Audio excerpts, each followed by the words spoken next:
Hello everyone, this is Ria Pahuja from ETCIO and I welcome you all to the webinar Transform Your Digital Security with SASE. Security tactics are of immense importance to organizations as they move to the cloud becomes more pertinent. The expanding parameter of data, applications, and user devices further testify the growing need for an upgraded security architecture that breaks the conventional boundary of an enterprise safety. As users are bound to circle back to the enterprise network, identifying and eliminating network vulnerabilities become imperative. In this webinar today, we're going to discuss the transformation of security inspired by SASE and how the modern boundaryless enterprise network will look like. And for this very topical discussion, we have with us eminent speakers from the industry. Please join me in welcoming Om Ahuja, CTO and CISO Inspira, and Mr. Mahendra Kumar Singh, Cloud Security Specialist, India and SARC for McAfee India. A very warm welcome to your speakers. How are you? Yeah, fine, Ria. Thank you. Great, doing great. Thank you for inviting us. Great, happy to have you here. Before we go on, I would just like to remind my attendees that they can drop in their questions, their queries and doubts in the Q&A box provided. We will be addressing them in the end in our Q&A round. Without any further ado, over to you, sir. Please take this forward. Thanks a lot, Ria. So my name is Om Ahuja. I head the cybersecurity business for Inspira and currently now leading the role for CTO as a CTO and a CISO. It has been, I hope everybody is safe and fine as we improve our scenario in India and the cases coming down and the number of vaccinations go high. So hopefully we'll get into the regular size of business. But then suddenly over last 1.5, 2 years, everybody has been talking about how the architecture and context is changing. This was something which was supposed to come in. As you all see, the users, devices, and locations definitions have changed. Earlier, the employees, contractors, and partners used to come in and operate through a defined architecture, which was identified and well protected through defined devices, access particular applications, and the location was well defined. But then, since we have this COVID scenario coming in, the whole context have changed. The architectures have gone haywire. So we look at, the definitions in typically on the 4 parameters, the identity part, who's accessing what, at what level, from what is the context in which he's accessing, what is the understanding, what location, how secure the device is, what is the data he's accessing, how, if there is a exchange of confidential business important data, how do we understand that part? And earlier also we used to interact on, some sort of embracement on the public cloud, on the data centers, and on the service edges if we use some SaaS related services. So the definition was changing, and this is really, transformed. So what we have seen is over last 1.5, 2 years, the percentage of enterprise cloud usage has grown in multiple industries, like approximately 140% for manufacturing. Education has seen transformation. I would suggest 114% is just a percentage, but then the number of students actually within India, this percentage would really be higher if you consider tier 2, tier 3 cities, the small towns and villages.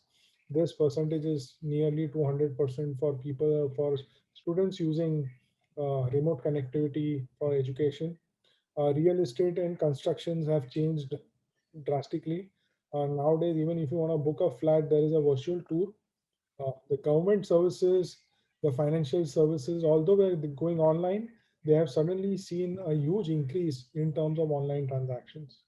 So you have seen a lot of digitization coming in play, especially on the government services part. You have the COVID portal coming in to facilitate your appointment for vaccination. You have other services which have transformed, like your employee EPFO websites where you can remove funds, etc. So all these services are getting transformed. This is driven because of the huge digitization, expectations of information to be available right in user's hand.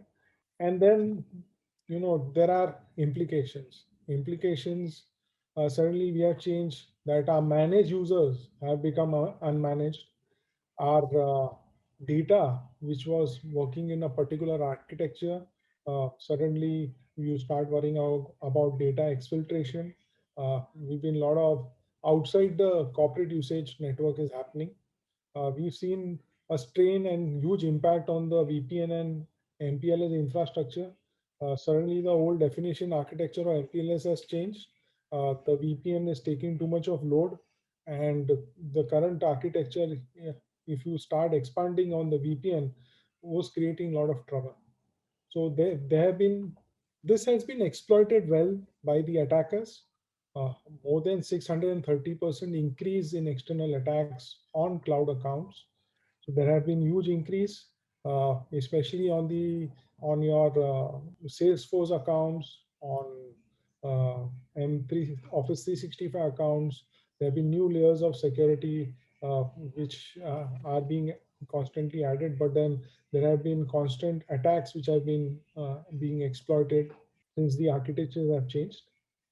And there is a defined need. Firstly, as earlier, we need a consistent data protection across all locations with unified incident management. We had that earlier, but how do you apply in this new context?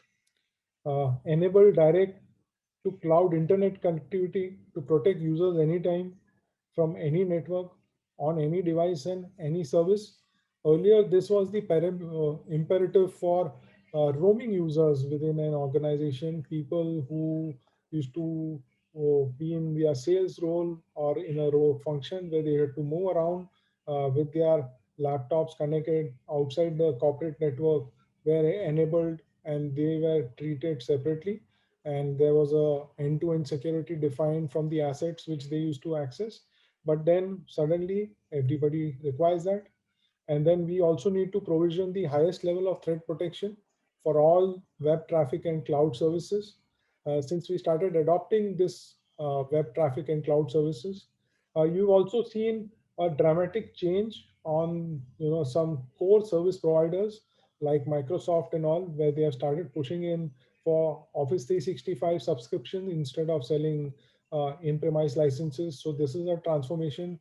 Our emails have gone on cloud from the traditional exchange, and you have seen how there has been attacks both on traditional and on the cloud infrastructure.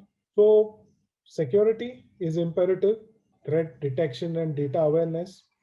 So you would embrace CASB, a secure web gateway, a data loss prevention, a zero trust and VPN architecture, a remote browser isolation expectation. The reason of adopting different kind of technologies is to ensure and fulfill a specific use case. And on the network side, just to improve the connectivity and have a quality of service coming in, you would look at transformation on SD-WAN, on WAN optimization, on shaping the traffic, ensuring that a quality of service is given to the application which is being accessed, the flow controls, the firewall rules, etc., so that you consolidate and improve. So the challenge is you have different use cases, you have a different objectives in terms of combining the security plus the connectivity piece.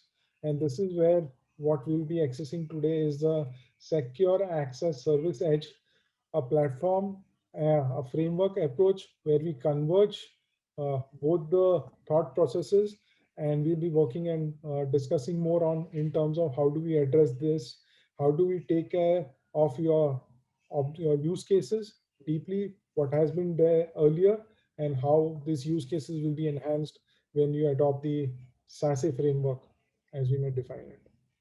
So over to you, Ria. Thank you. Sure. Dear attendees, we have some poll questions for you. I'm launching them now. I'll be glad if you can cast your vote here. So here we have the first question in front of you. And the question says, which platform do you currently use? And you can choose from the options given: AWS, Microsoft Azure, Google Cloud Platform, multi-cloud, or not yet on public cloud? Mr. Ahuja, I understand that these questions are to understand our audience, which can help us help them better. But what do you think the industry looks like today? What platforms are most companies using today?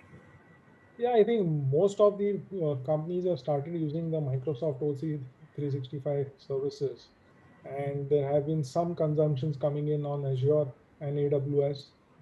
Google is also very prevalent, and they have been growing their footprint on the cloud services, on the enterprise services domain pretty high. So we see good amount of distributed, but I see good amount of users clicking Microsoft Azure. Let's see what our attendees had to say today. So the poll results are here, and they look like 29% have chosen AWS, 17% go with Microsoft Azure, 14 go with Google Cloud Platform, and the 40% majority say multi-cloud or not yet on public cloud. Wonderful. Let's go ahead with the second question, dear attendees. The second question is here, and it says, which SaaS service do you currently use? And you can choose from the multiple choice. You can choose the multiple options here. And the options are Office 365, Google Suite, Salesforce, ServiceNow, or SuccessFactors. I can see the polling, and most of them are going with Office 365. So the results are here for the second poll, and it looks like 60% have gone with Office 365, 35% say Google, 10% say Salesforce, 10% again say ServiceNow, and 6% use SuccessFactors. The third question here, dear attendees, please cast your vote here. And the question says, is sensitive data being shared outside your company through your cloud environments? Please choose yes or no, or even if you don't know or you're not sure, just do not know.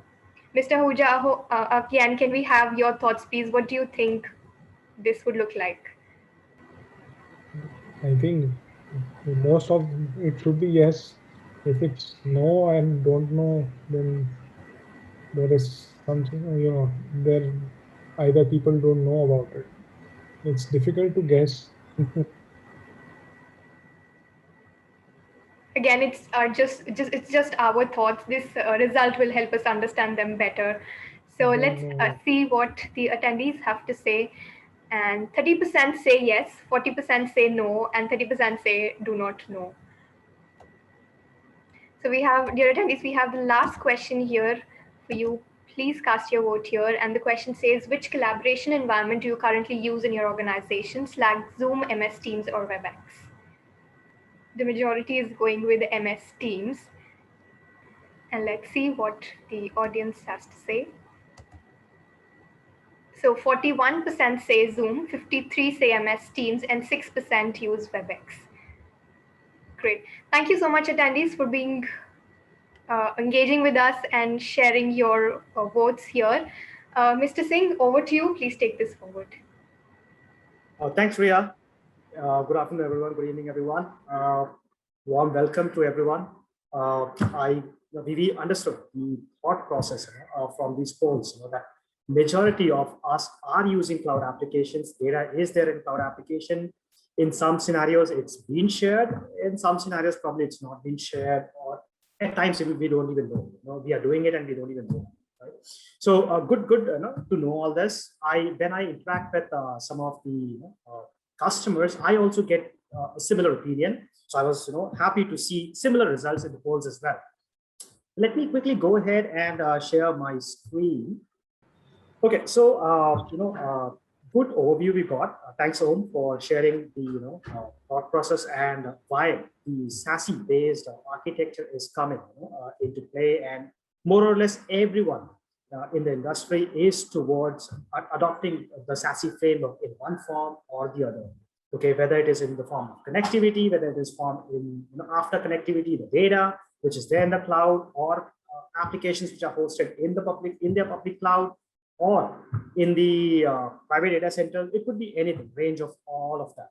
Okay, so let me talk about what we at McAfee have done. Okay, so we have come up with a unique approach called Unified Cloud Edge. Now, this addresses most of the challenges which we see, obviously, there could be some areas where we have our partnerships with industry vendors. But let me talk about the McAfee Unified Cloud Edge. Okay, so from a SASE perspective, as Om was mentioning, okay, the unmanaged device, managed device is becoming very, very common. So laptops going home, they could be managed, or sometimes user is outside traveling and is not carrying the managed device or his own company provided laptop. He needs to access, he needs to connect securely and access the applications and do his work. So that's one thing. Headquarters, like the corporate data centers, from there, some of the employees could be accessing these cloud applications or private applications hosted in the cloud. That could be another scenario. Remote sites or branches from where they could be connecting to the cloud and accessing all these cloud applications in here, right? So with McAfee UCE, Unified Cloud Edge, okay, the first thing which we have ensured that it's a hyperscale architecture. Okay, it's a cloud native architecture so that it could be easily scaled, and it should never become a bottleneck when you're connecting and you're ensuring the security of it. And hence, I'll talk about a couple of more things about connecting securely to the unified cloud edge. Okay. In addition to that, what we have also ensured with this architecture is whenever the devices are connecting, we check whether they are managed, unmanaged, are they secure? If not, do not allow them connect to the or allow them access to the applications in the cloud or private apps hosted in the cloud. Okay, so second aspect which we have covered or integrated into the McAfee Unified Cloud Edge solution is advanced threat protection, because end of the day, we need to ensure that whenever any kind of transaction which is happening in the cloud, whether user is downloading something from any application on the internet, or if they're uploading something into the applications which the organizations own, like Office 365 is one of the most commonly used application which we saw in the call as well. Nothing, malicious files are not getting uploaded there, or for that matter, even from a data protection perspective, if data is already there in the application, say Office 365 or G Suite or Salesforce, that is not being shared with unauthorized people or unauthorized domains, like somebody sharing it with their personal account, personal Gmail account or Yahoo account or whatsoever, right? That should not happen, because that could be a data exfiltration concern for the organization. Similarly, it allows these collaboration apps, like Office 365, G Suite, they allow collaboration. That means you can collaborate without requiring all those data to be there on your device. Rather, the entire data would be stored in the cloud service, and it could be collaborated, shared with business partners as well, right? So complete visibility and control over the data when it is leaving outside the corporate boundary. Now, when I say corporate boundary, I'm not just talking about database data center, because that has expanded now.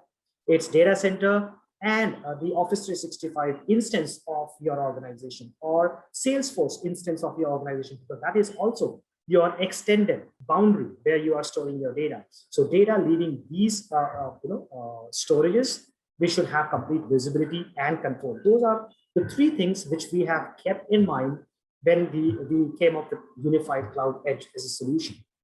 Okay, so just to reiterate, from a cloud native approach perspective, UCE is completely a cloud native, where users can connect from anywhere, any device. Obviously, we can have controls of managed and unmanaged, but the flexibility is there for the users. They can connect to headquarters, remote site, branches, and the connections could be secure, okay, using IPsec, GRE kind of tunnels.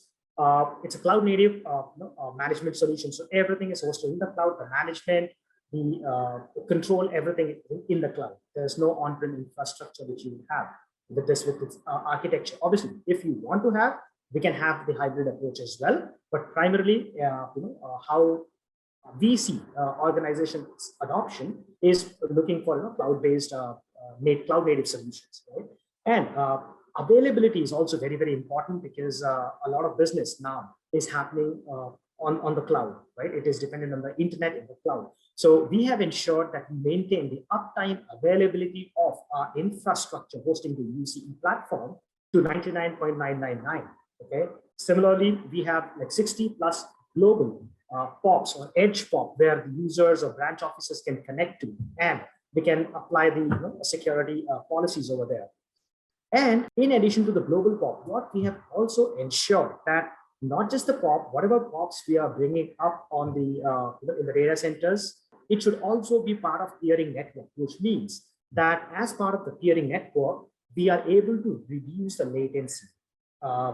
And at times we see even negative latency when it is going via the unified cloud edge. Okay, and it is very much scalable from an architecture perspective. As and when the load increases, number of users, customers, or access requests increases, it automatically scales up and up. Okay? And this is one stat taken from the last year, where the actual pandemic started and there was a sudden surge of internet access, cloud usage, like 240%. But even in that scenario, we were able to maintain the uptime availability for our infrastructure. Okay.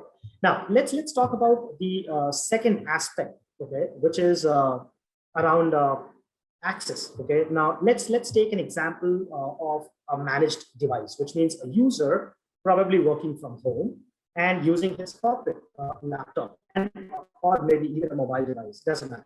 If it's managed, he's trying to access, say, anything on the internet. It could be a cloud application like Office 365 G Suite, where they work, their data is stored there and they are working. So when they access, it goes via the McAfee UCE, where we look for, we do threat protection. So look for any kind of threats which could be identified if user behavior is a problem. So this is an important aspect, because when we say threat, typically the perception is always around malware. Yes, malware is a point of concern, but if it is coming from a managed device, okay, we know because we have controlling, we have all the anti-malware solutions and everything on the managed device. So that probably may not be that big a concern, but the bigger concern could be that what if the user account has been compromised and an attacker has taken over that and he's trying to exfiltrate data using that particular user's account. That is also part of threat protection. So using our user behavior analytics engine within UCE, we are able to identify if users are accessing from untrusted locations, and this is all learned using the machine learning in the backend. If they are going ahead and trying to share all of a sudden a lot of files with third-party vendors which is not their regular profile. Say for example, on a as per user's profile, because in MIBR we create profiles for each and every user. Now, as part of the profile, the users are not sharing more than 50 files in a day. They're not downloading, say, probably more than 40 or 50 files in a day. Now, all of a sudden, if the user account activities associated with the user account drastically goes up, which means he starts sharing, say, 200 files. He starts downloading, say, 100, 200 files in that particular day or that particular hour. That's an anomaly, and I would say that even a threat if the same behavior continues across Office 365 for that user and Salesforce as well for the same user. Now, that's a threat, because that is not typically possible, because all of a sudden for two different applications, his behavior will not change, right? So that gets identified as part of threat protection. And data protection. Say, I'll take another example of Office 365. The data is already there. If users are sharing the data with the blacklisted domains, for example, the personal account, or they are allowing third-party applications to connect, which could be risky in nature, okay, and by which cloud to cloud the data can move or exfiltrate. That is also covered by the unified cloud edge. Okay? Now, let me take another scenario of unmanaged device. Now, let's say the user is accessing the same cloud applications, Office 365 or G Suite, but now from an unmanaged device. Their company doesn't have any control on that particular endpoint. It could be his personal device, right? In those scenarios, what we do is we can enforce the users, and the user's intervention is not required in this. We use our reverse proxy architecture. Automatically, the user's session would get redirected to McAfee Cloud Reverse Proxy as part of UCE, and then we apply those access controls. Is this, if it is coming from an unmanaged device, are they going ahead and doing some mischievous activity that covers under threat protection? Are they doing any kind of sharing or downloading of some sensitive content to a personal device? Those threats can be addressed, okay, from an unmanaged device perspective. Then the third aspect is the zero trust network architecture. So this is also something which you would hear from everywhere. In fact, Gartner also talks about the ZTNA. So what we have done, okay, so we already do ZTNA for applications which you host in your public cloud, say a custom app which is hosted in your AWS or Azure infrastructure. If any user is accessing, we can use a reverse proxy architecture and ensure that any kind of access control, DLP, threat protection is applied to those custom apps. Or it could be even an app which is hosted in your data center but published on the internet, okay, a web-based app. So we can cover that as part of the ZTNA. But if these are applications, say for example, which is not working on HTTP or HTTPS, rather it could be like a VMware workstation server infrastructure which you want to access securely, or an application which is working on a non-HTTP HTTPS protocol. Now that is where the complete secure connection or connectivity is required to the application which is non-HTTP or HTTPS based. So we have 2 to 3 vendors which are part of our partner ecosystem, like AccessGate, App Security, and a couple of more. We have tied up with them so that customers can leverage these partners, which also integrate with McAfee UCE to achieve the zero trust network architecture. Okay, more details you can get if you can go to McAfee's SIA portal, or you can just go to Google, search for McAfee SIA partnership. You will find 3 to 4 vendors listed there and the use cases over there. Okay, so this is one aspect of it. The second is also around connectivity. Connectivity means like connecting from branch locations or primarily branch locations. So typically what has been, or the trend has been, that there are MPLS lines which are connecting to the corporate data center, and that's how users are accessing. But now when users are working from home or outside the corporate network, they may have to connect over the VPN and do a backhaul where all their traffic comes back to the corporate data center, and then it goes out to the internet. Now, with that, the load on the MPLS line, the load on the corporate internet bandwidth increases, and hence there are different approaches to it. Now, one approach is customers can or you can adopt SD-WAN connectivity. Using SD-WAN, you can actually use the common internet and securely connect to your public cloud or the data center or the corporate applications hosted in the public cloud. You can do that. So what we do as part of the UCE is we support the various SD-WAN technology vendors like Silverpeak, Willow Cloud, Fortinet, or Citrix. So we integrate with them, and using that secure connectivity via the SD-WAN, which is more optimized now, and not just relying on the MPLS, rather it's using the regular, everywhere available internet access to provide a secure access to the corporate applications and internet as well. So we work along with these SIA partners and allow the connectivity and hence the security as well. That's the second part of connectivity. Now, with that, let me take some examples, okay? And I'm taking this example more from a user's perspective. Say I'm a user, okay? Now I am going ahead and accessing the an application on the internet, okay? Now, what could happen? I could go and access probably an application or a cloud website which has a risky reputation. Maybe it is compromised by an attacker. Web proxy solution, which is part of the UCE, will be able to detect that and prevent the user's access to it. Or if user is downloading something, which could be malicious in nature, and they're downloading it from that risky cloud application, the UCE would be able to detect that and prevent the download from happening. Okay, so this prevents the user, the endpoint, from these kind of drive-by downloads or accidental or unintentional access of risky cloud applications. Risky cloud applications. So what is also part of UCE is use this access to the internet information for the users and do a lot of analytics on top of it, and then also give the visibility to the organization that what kind of applications the users are going ahead and accessing. When I say cloud-based applications, I'm not referring to the just google.com. That's not that's just a browsing site. The user is not interacting in terms of data upload, so there's no risk from a data perspective. But at the same time, if they are going and accessing, say, pdfconverter.com, that's an application where user can upload data.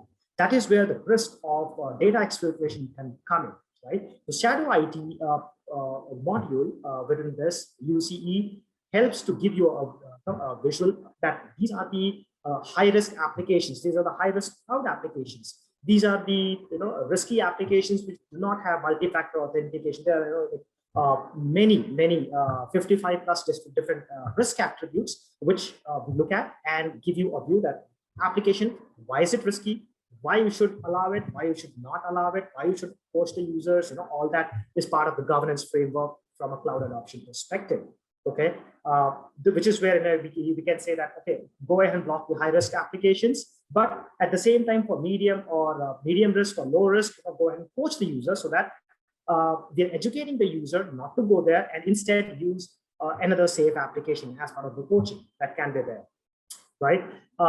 Another example could be the upload of a sensitive document to these kind of applications. Say, for example, PDF converter, I take that example again.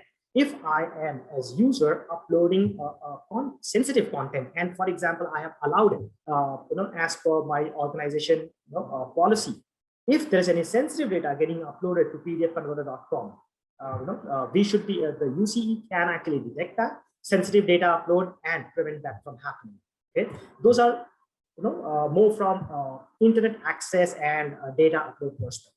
Let's look at some of the sanctioned SaaS. When I say sanctioned SaaS, it means those corporate apps like Office 365, Salesforce. Okay, now if data is shared with third-party people who are not authorized to receive files using the UCE, we should be able, we can detect that and take the corrective action. So one of the common examples, which is very cloud native, is instead of sharing the file itself, I create a link of the file in OneDrive, for example, and I share this link with third-party person. So this link doesn't have any, doesn't have the actual content. So DLP solution, which is inline, in between, cannot address this. So the way to address this is before it is leaving the Office 365 boundaries, which means via API, we can actually detect that this link is being shared with an unauthorized person. Is it allowed? As per policy, if it is not allowed, go ahead and remove the sharing link itself. Okay. Similarly, if we want to be very granular, we say, okay, we want to share the link with third-party people, but if it has sensitive information, then do not allow the sharing to happen. Same thing goes with data upload. Same thing goes with data download. Now, download could be an example of a reverse, like unmanaged device. If I'm accessing the same data from an unmanaged device, sensitive data getting downloaded to a unmanaged device is a risk. We should be able to control that, and UCE, which uses CASB in the backend, okay, achieves the same. Okay. Another example would be, or vector, I would say, would be email.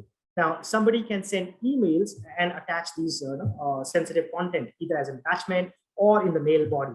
Via McAfee UCE, we can detect that and take the corrective action. The email can be blocked, it could be quarantined, all those actions could be taken. And we can go very, very granular. This is just to give you a view. And also one thing I wanted to mention is the email security via McAfee UC, or the SaaS security is primarily based on API, which is agentless, does not require any agent whatsoever, which means that the time to deploy the solution and the value realization of the solution is very, very quick.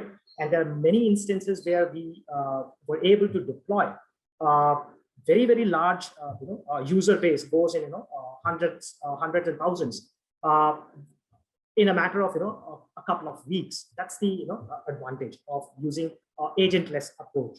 We adopt that, and only scenarios where agent would be required, like the proxy example which I was giving here earlier, that would require our agent to be deployed. Okay. Another example of the data exfiltration vector is the endpoint itself. What if on the endpoint user is taking out the data from the managed device using USB or print, or doing a print screen, or maybe a copy paste?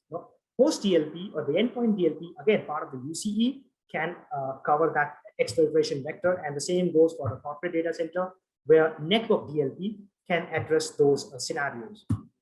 Similarly, if I move into public cloud infrastructure, which is AWS, Azure, or GCP, within the UCE platform, we also have modules for infrastructure security, like go ahead and find out, tell me what are the different resources which are part of my public account, what is the misconfiguration level as per industry benchmarks, how can I secure the workload itself, like OS hardening, vulnerability assessment, all of that can be done from the same platform, which we call as CNAPP, Cloud Native Application Protection Platform. So all of this is happening from the same dashboard, right? With that, if I take from an operationalization standpoint, okay, so all of this comes into a single management console, where you can have the policy management, you can have the control, you can define the report, you can do the reporting and incident management, all from one single console, whether it is endpoint DLP, network DLP, sanctioned SaaS applications like O365 or so on, infrastructure like AWS, Azure, Google, or it is internet access applications, or risky cloud applications, which is like shadow apps. All of that is done from one single console, right? Now, if I take the next step about threat protection, so I talked about the user behavior analytics. Let me talk a little bit about the threat protection as well. So we use, UCE uses McAfee Global Threat Intelligence in the background, okay, and the GTI is actually powered by McAfee Advanced Threat Research Lab. Whatever findings they get, goes into the McAfee Global Threat Intelligence. All the endpoints which we have across the globe, they also feed into this information of detection into the Global Threat Intelligence. McAfee Insights, which is one of the most innovative solutions from McAfee, and it is widely getting adopted across majority of the customers, which gives you a proactive way of looking at what are the campaigns going around across the globe, what is relevant to you, what is your security posture against those IOCs or threats which are part of that campaign. You get all of that, and all of that is also going into the McAfee GTI, Global Threat Intelligence, which is what we leverage in the UCE solution from a malware inspection perspective. Okay. Now, taking one step further, what we have also done, and this is quite unique, what we do in the industry right now, is we have a funnel-based approach, wherein any, say, drive-by downloads, if a file is getting downloaded from, say, a risky application which we have not locked, for example, and user is doing that, whenever user does that, okay, first the reputation is checked for that application, whether it is good or bad. If it is bad, block it. If it is good, let it go. Then comes the GTI engine, which looks for any kind of downloads which are happening. If it is matching with the database which we maintain in the GTI, if it is bad, go ahead and block it. If not, move forward. Look at the AV engine, which is also part of it. If it is bad, block it. If it is not, let it go. So if any thread or scripts which could execute, which passes through all of this. Okay, script embedded in a browser. It passes through all the engines right here.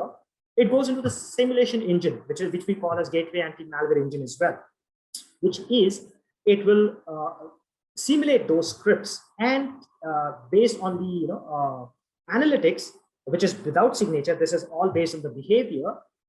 It will say this is good or bad. If it is bad, block it. Okay. If it is not bad, good, let it go through. Okay, which is the permitted traffic, and which is where the content filtering can be done, like DLP scanning of web upload, activity control, like allowing certain widgets to work within an application like Facebook, no chat, but rest of the application should be allowed, so on and so forth, or tenant restriction, when allow the corporate tenant of Office 365 to run, but the personal one should not work, right? All those things. Now, what we have also done is remote browser isolation. Okay, we have acquired a company called Lightpoint, which we have looked at the architecture. Remote browser in isolation doesn't help much, because it's a yes or no. Okay, either the application or the access will go via remote browser isolation or not. If it goes via remote browser isolation engine, then all these things do not happen. Okay, so what we have done from an approach perspective, we changed this approach. What we did is we embedded this remote browser isolation within this funnel. Okay, which means anything which passes through the emulation engine. Okay, and if it is a risky cloud application, with unknown reputation, unknown category, we automatically send it via the remote browser isolation in the cloud. Okay, and and then we can apply all these filterings here. So by doing that, what we are achieving is users endpoint, anything which is suspicious, which probably none of these engines are detecting, simply is there in the cloud instance of remote browser isolation. What comes to the endpoint of the user is just an image of that portal. So he can click on it, he can browse through all the pages, but anything which is getting downloaded or scripts which can execute doesn't work, because it's just an image. Okay, so that way we are able to secure users from these kind of very, very advanced threats using remote browser isolation. And it is applicable to all the traffic, all users. We do have full browser isolation as well, wherein if somebody, some customer wants, I want to have full browser isolation for all traffic for these set of executive team members, we can do that as well. That's also available as an option. But the point for what I'm making is full risky application is part of the UCE solution. It is not separately licensed. It's part of the solution. Okay. So that's about remote browser isolation. Another innovative thing what we have done is the MITRE attack dashboard. Again, so when we are looking at the centralized incident management, we are doing the shadow IT application control, visibility, sanction, IaaS, reverse proxy, all of those, infrastructure as service. So there are a lot of threats that are going to get detected: DLP violations, anomalies, user-based anomalies, threat-related or malware-related incidents, or vulnerabilities associated with resources, infrastructure, containers. All of that gets centralized and is visible in a central MITRE attack dashboard, where we have mapped all these threats and incidents along with MITRE framework, with the aligned with the cloud-specific version of MITRE. Okay, this is very, very unique, which we have done, and we are always updating. When anything changes in the MITRE attack framework for cloud, we immediately adopt that as part of the solution. So it becomes one single dashboard for the SOC team to look at, investigate, and also do proactive investigation, not waiting for the attack to happen, rather detect it early, take actions early. So that's something which we have added. Another very, very innovative solution, or I would say module, which we have added is posture assessment. Okay, now this is not the device posture assessment, this is the cloud maturity assessment for the organization as a whole, like across IaaS, PaaS, SaaS, shadow apps, web proxy, all of that. So where are you against your peers in the industry with regards to the visibility, with regards to the control? If your score is low, what are the steps which you could do? What are the recommendations? So the tool itself provides the recommendations which you can adopt. You don't need McAfee to come and tell you that these are the things, or these are the recommendations which you should adopt. The tool itself will tell you that these are the recommendations which you should adopt, and it will help you to increase your score, increase your cloud security maturity. The very, very innovative, which we have added as part of the UC solution, right?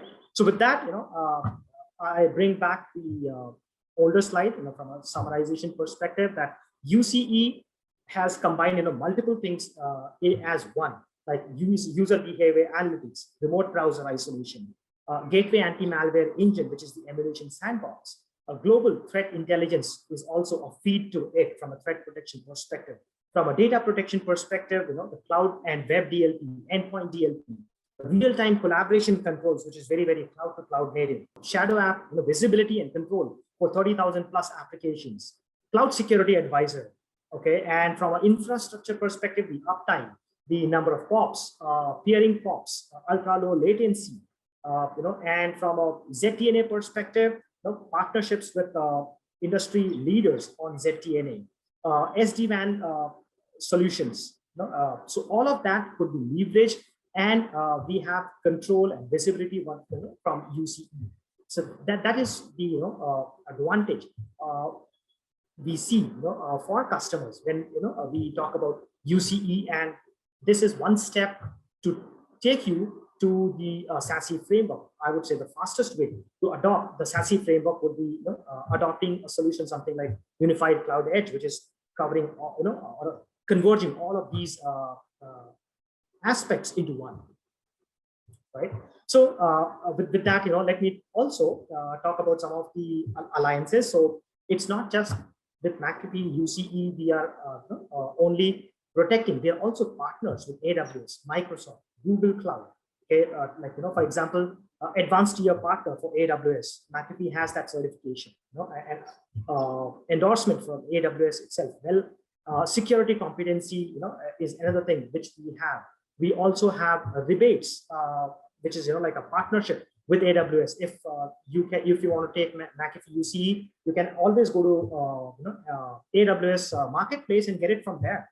It's part of our partnership, right? Same thing goes with Microsoft and Google Cloud as well, and more things will keep on adding from a platform perspective. Some of the applications from enterprise SaaS perspective, which are there, which you can see on the screen: Zoom, Slack, Box, Cisco WebEx. Microsoft Dynamics is something which we have added new, because we are seeing that a lot of enterprises are also adopting Microsoft Dynamics instead of other CRM solutions, because it comes bundled with the Microsoft security, right? So we cover that as well.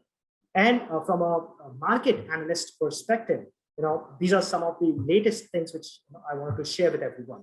Is McAfee CASB is there in the leaders quadrant, right at the top, top right corner, because we are able to execute, we are able to, and we have the best vision in the industry, and that is also validated by the latest Gartner CASB scorecard report, where they compared multiple solutions, and we were the one which got the highest score as per that technical rating. There were like for 400 technical parameters on which the scoring happened in the CASB scorecard, right? And the latest one on data protection side of it is from Forrester, where McAfee is there in the leaders quadrant for the Forrester report, the latest one, right? And there are other awards as well, which are very, very new, because we are becoming more cloud native, and the protection is also unifications which we have done.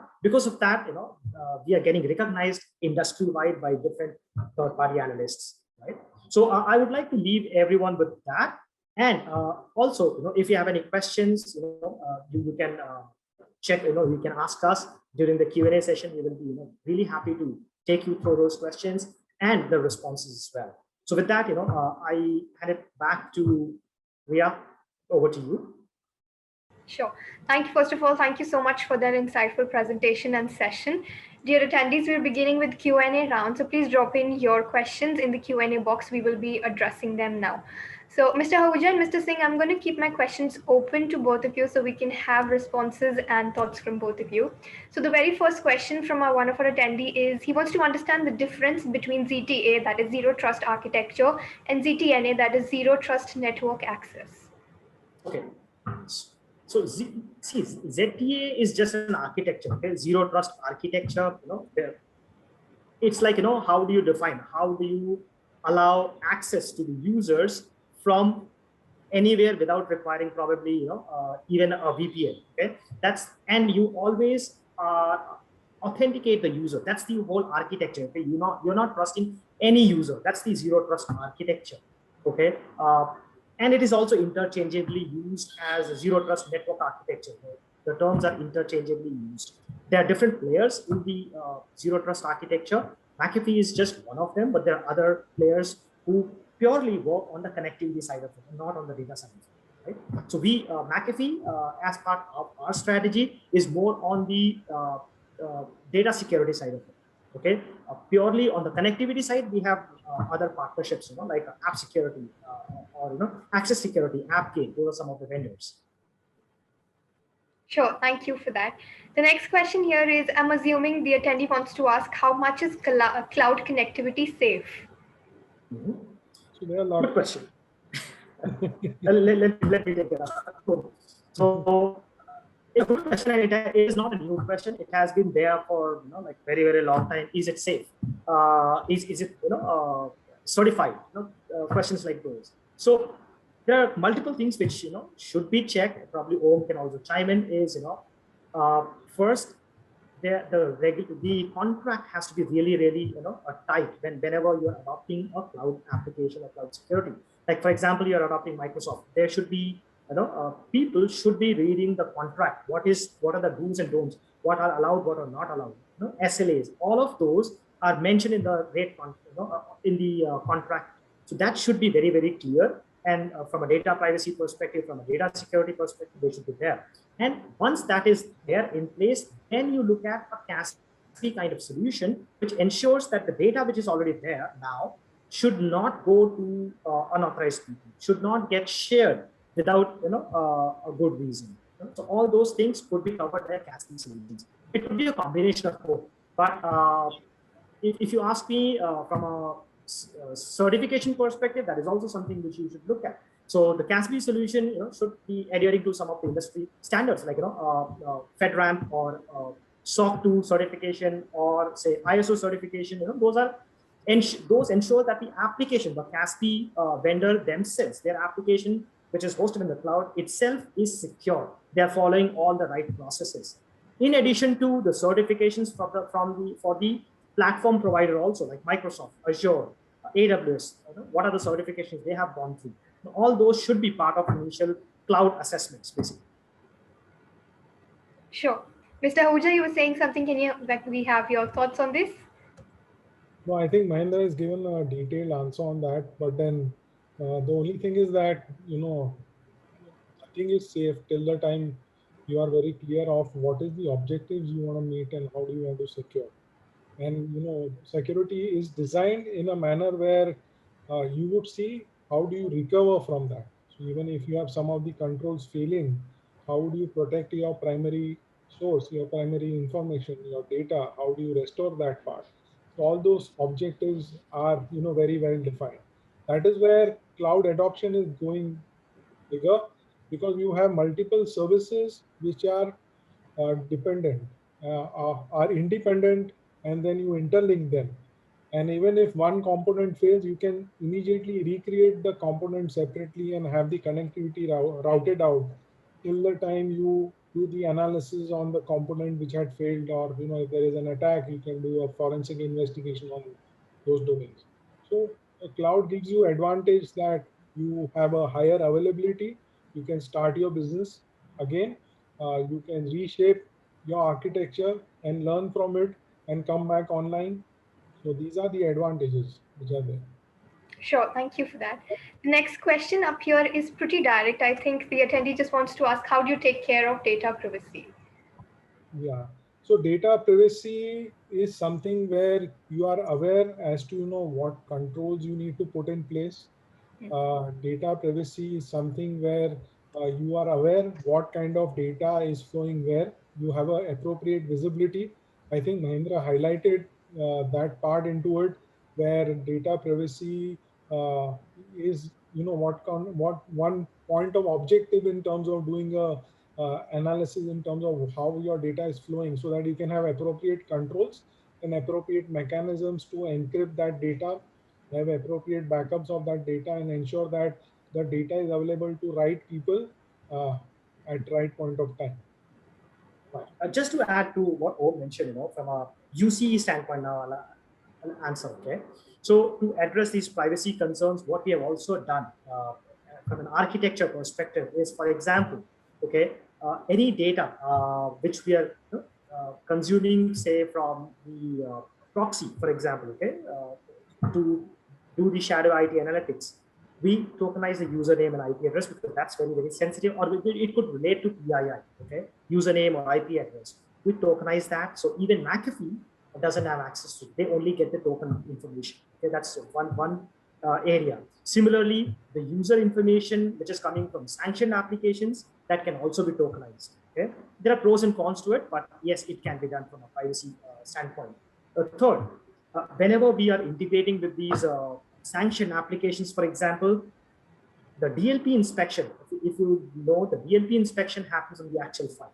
Okay, so what we do is we ensure that whenever the inspection happens, okay, it only happens in our infrastructure in the transient memory. Okay, it never gets stored, and as soon as the inspection is over, that actual file gets discarded, which means we are not storing it.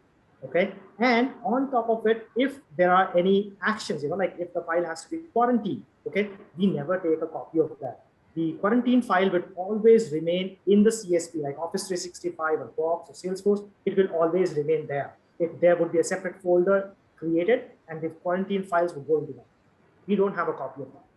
Okay, so that way we ensure that privacy is taken care of, and that is one of the main reasons most of the financial sector companies like banks, fintech companies, they adopt McAfee Ambition Cloud globally. Sure, thank you for that. Seeing the clock ticking by, we're quickly taking a few last questions. And the first question I see here is if you can set up a comparison between SDP and SASE. Yeah. So I think SDP is more of software defined perimeter. It fulfills certain criteria for you to access your information securely. SDPs come in place to majorly replace, SD-WAN. So not SD-WAN, VPN. VPN connectivity. The reason where VPN failed is because it used to connect to dedicated, it used to create dedicated service tunnels on the existing parameters, and then there used to be an overload. Software defined perimeter would be more as to what services you are consuming. You ensure that you have a encrypted pipe where you can transact data and connect. But then there are other concerns in terms of whether the devices from your which you are connecting are safe, you are secure, are you getting the threat connect perspective, is your data properly analyzed, visible for you, you are encrypting controls within what data is being consumed by the software from the end software in what you're trying to access.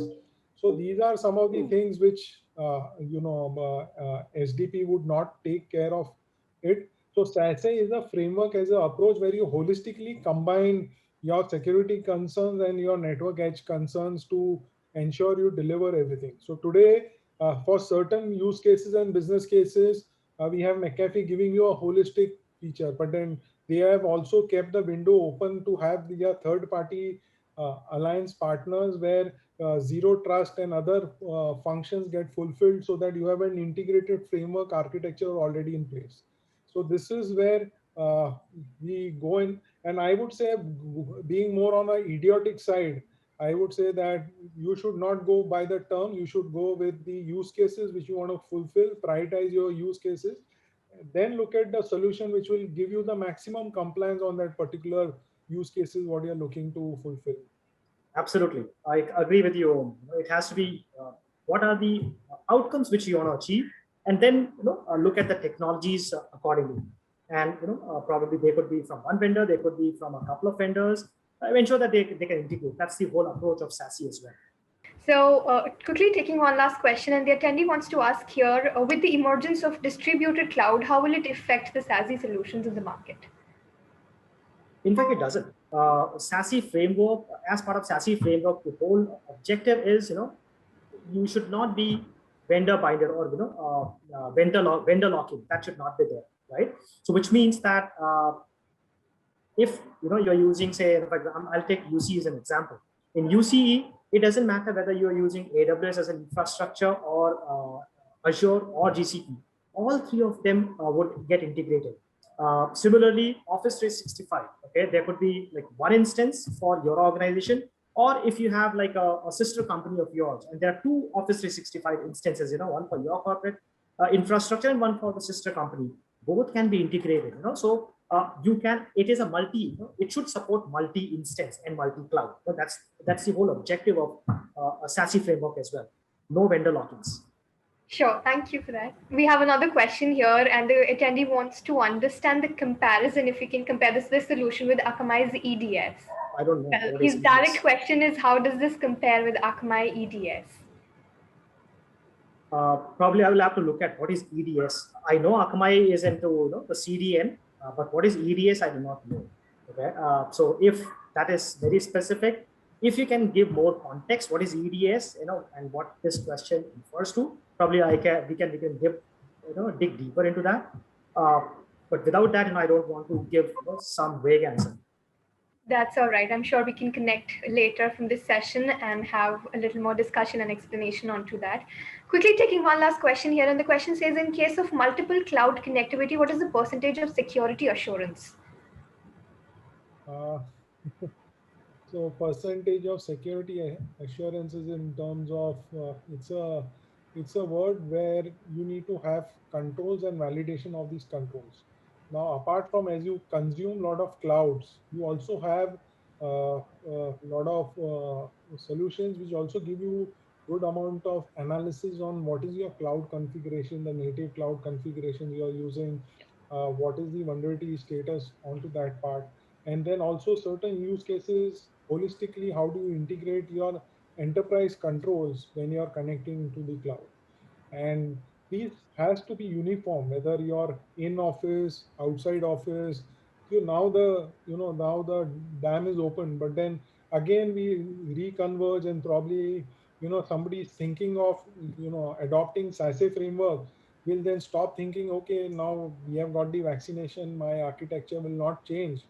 But then he has to understand as to, there are certain, on business level, there are certain savings and there are certain, advantages of people working from home.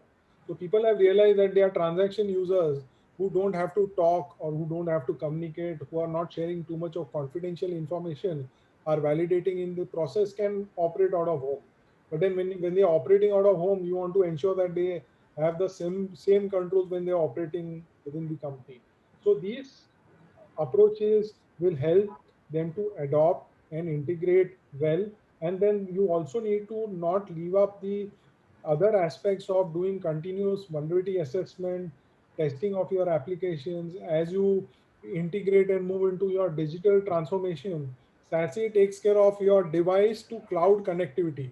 But then what you host in the cloud, how that cloud instance is configured, and what kind of controls are there. So those aspects are also important. And the third piece, which is very important, is the human risk. We as human beings who are accessing cloud can be fooled by a link coming in. So we take care of those links by and giving a reputation on those links. But then we are also, we can also be fooled. So you have seen, your bank accounts getting hacked by people sitting somewhere in Jamtara and trying to, extract your OTP pin. There have been frauds on OLX and other platforms which serve the front-ending customers. So there will be exploits which will be available. It is a human risk which you need to ensure as to what information they are accessing, what level of layer they are, and what kind of visibility and control you need to have on individual cluster of humans is something which is very important. So this context will help us solidify our compliance objectives also. Sure. Thank you so much for that. Thank you once again, speakers, for joining us in the session today and that insightful presentation, also for answering most of our questions. Dear attendees, I'm equally grateful for you that you joined us today. In the interest of time, we are leaving on a few questions, but please feel free to reach out to us through any of our digital and online communication channels. We will always be happy to help. Thank you once again. Until next time, please take care and stay connected. Thank you. Thanks a lot. Be safe. Be Thanks, safe. everyone. Safe. Thank you.